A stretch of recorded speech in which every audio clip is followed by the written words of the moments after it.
بسم اللہ الرحمن الرحیم۔ ایک نیک اللہ والے اور عیسائی لڑکی کی محبت۔ ایک نیک اللہ والے آدمی اپنے مریدوں کے ساتھ عیسائیوں کی ایک بستی سے گزر رہے تھے۔ ان عیسائیوں کے گھروں پر صلیبیں لٹک رہی تھیں۔ عصر کی نماز کا وقت قریب آ چکا تھا، اس لیے ان اللہ والے شیخ نے اپنے مریدوں سے کہا کہ ہم اس گاؤں میں کسی کنویں کو تلاش کر کے وضو کرتے ہیں اور پھر وہیں پر نماز پڑھیں گے۔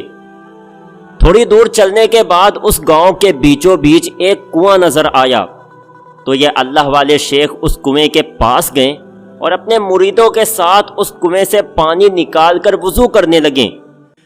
تبھی اس کنویں پر ایک عیسائی لڑکی پانی بھرنے آئی۔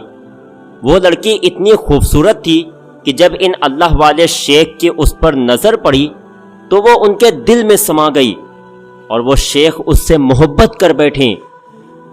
شیخ کی اس حرکت پر فوراً اللہ کی طرف سے ان کی پکڑ ہوئی اور ان کے سینے سے قرآن کی دولت نکال لی گئی۔ وہ شیخ پورا قرآن بھول گئے۔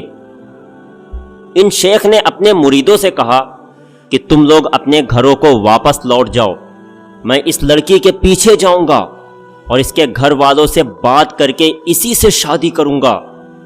یہ سن کر سارے مرید رونے لگے اور کہنے لگے کہ اے شیخ، آپ کو یہ کیا ہو گیا ہے؟ لیکن ان شیخ کا صرف ایک ہی جواب تھا کہ اب میں اسی لڑکی کے پیچھے جاؤں گا۔ دوستو، وہ شیخ اتنے نیک تھے کہ انہیں پورا قرآن یاد تھا، 1,00,000 حدیثیں یاد تھیں۔ ان کی وجہ سے ہزاروں مسجدیں آباد ہوئیں، لوگوں کو دین کی راہ پر چلنے کی توفیق ملی۔ لیکن ان شیخ کی اس غلط حرکت پر اللہ کی طرف سے ان کی پکڑ ہو گئی اور وہ قرآن و 1,00,000 حدیثیں سب بھول گئے۔ اپنے مریدوں کو واپس بھیج کر وہ شیخ اس لڑکی کے پیچھے چل دیے۔ بستی میں پہنچ کر انہوں نے لوگوں سے معلوم کیا کہ یہ لڑکی کس کے گھر کی ہے، تو لوگوں نے جواب دیا کہ یہ ہمارے سردار کی لڑکی ہے۔ یہ سن کر وہ شیخ جلدی سے اس عیسائی سردار کے گھر پہنچے اور کہنے لگے کہ اے سردار، مجھے آپ کی لڑکی بہت پسند ہے، اس لیے میں اس سے نکاح کرنا چاہتا ہوں، کیا آپ راضی ہیں؟ تو اس عیسائی سردار نے جواب دیا کہ ہاں، مجھے کوئی اعتراض نہیں، لیکن پہلے تم کچھ سالوں تک میرے گھر میں نوکر بن کر رہو، تبھی میں تم سے اپنی لڑکی کی شادی کروں گا۔ یہ سن کر وہ شیخ راضی ہو گئے۔ اس عیسائی سردار نے کہا کہ اے شیخ، صبح اٹھ کر تمہیں گھر کے اندر اور باہر ہر جگہ صفائی کرنی ہوگی، اس کے بعد میرے باڑے میں پلے خنزیروں کو نکال کر وہاں جھاڑو دینی ہوگی، اور پھر ان خنزیروں کو لے کر تمہیں جنگل جانا ہوگا، وہاں سارا دن انہیں چرانا ہوگا۔ ان شیخ کے اندر عیسائی لڑکی کی ایسی محبت بیٹھ گئی تھی کہ وہ یہ سب گھٹیا کام کرنے پر راضی ہو گئے۔ اب وہ شیخ ہر صبح خنزیروں کو لے کر جنگل جاتے اور سارا دن انہیں چرا کر شام کو تھکے ہارے گھر واپس لوٹتے۔ اسی طرح 1 سال گزر گیا۔ جب ان شیخ کی غلطی کی سزا پوری ہو گئی تو اللہ نے انہیں پھر سے صحیح راہ پر واپس لانے کا فیصلہ کیا۔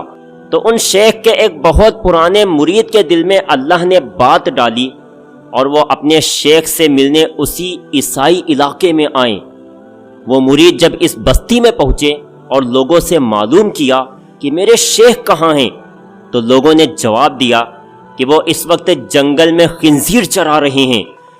یہ سن کر مرید جلدی سے جنگل پہنچا تو دیکھا کہ اس کے شیخ کے ہاتھ میں ایک ڈنڈا ہے اور ان کے سامنے سینکڑوں خنزیر چر رہے ہیں۔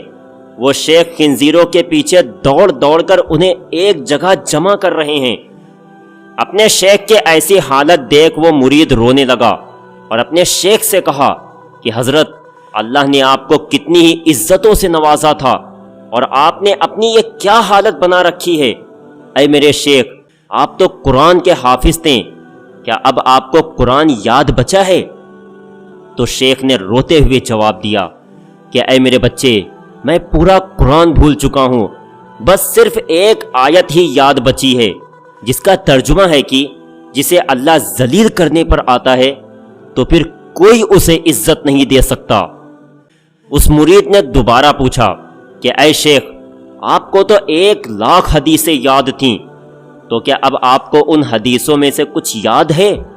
تو شیخ نے جواب دیا کہ میں وہ ساری حدیثیں بھول چکا ہوں، بس مجھے صرف ایک حدیث یاد بچی ہے کہ جس کا ترجمہ ہے کہ جو انسان بھی دین کو بدل دے اسے قتل کر دو۔ یہ سن کر مرید رونے لگا اور کہنے لگا کہ حضرت، قرآن کی وہ آیت اور یہ حدیث دونوں ہی آپ کی حالت پر چسپاں ہوتی ہیں، شاید اللہ نے آپ کو عبرت کے لیے یہ دونوں چیزیں یاد بچائی ہیں، اس لیے اے شیخ آپ اللہ سے توبہ کریں اور پھر سے اپنی پرانی زندگی کی طرف واپس آ جائیں، ورنہ کب تک آپ ایسی ذلتوں بھری زندگی گزاریں گے؟ مرید کی باتیں سن کر شیخ بھی رونے لگے اور پھر اللہ سے سچے دل سے توبہ کی، تو اللہ نے ان کی توبہ قبول کر لی، اور پھر وہ شیخ اپنے مرید کے ساتھ اپنے گاؤں میں واپس آ کر اللہ والوں کی زندگی گزارنے لگے۔ ایک بار کسی نے ان شیخ سے پوچھا کہ حضرت، آپ کے اوپر اللہ نے ایسا سخت عذاب کیوں بھیجا کہ آپ دین ہی سے پھر گئے؟ تو شیخ نے جواب دیا کہ یہ میرے خود پر گھمنڈ کرنے کا نتیجہ تھا۔ وہ اس طرح کہ جب میں عیسائیوں کی اس بستی کے پاس سے گزر رہا تھا تو ان کے گھروں پر لٹکی صلیبیں دیکھ کر دل ہی دل کہنے لگا کہ یہ عیسائی لوگ کتنے بے وقوف ہوتے ہیں کہ اللہ کو چھوڑ کر انسانوں کی عبادت کرتے ہیں، اور میں ان کے مقابلے کتنا عقل مند ہوں کہ صرف ایک اللہ کی عبادت کرتا ہوں۔ میری اسی گھمنڈ والی بات پر اللہ کی طرف سے میری پکڑ ہو گئی اور مجھے اس عیسائی لڑکی کی محبت میں گرفتار کر دیا گیا۔ تو دوستو، اس واقعے سے ہمیں یہ سیکھنے کو ملا کہ کبھی بھی بڑا بول نہیں بولنا چاہیے، اور چیزوں کی نسبت ہمیشہ اللہ ہی کی طرف کرنی چاہیے۔ خود پر کبھی بھی گھمنڈ نہیں ہونا چاہیے، کیونکہ اگر کوئی بندہ نماز پڑھتا ہے تو وہ اللہ کے توفیق سے پڑھتا ہے، اور اگر کوئی نماز نہیں پڑھتا تو وہ اللہ کی رحمت سے دور ہے اور اس کے غضب کا مستحق ہے۔ اس لیے ہمیشہ اللہ کی ذات پر بھروسہ کرو، خود پر نہیں۔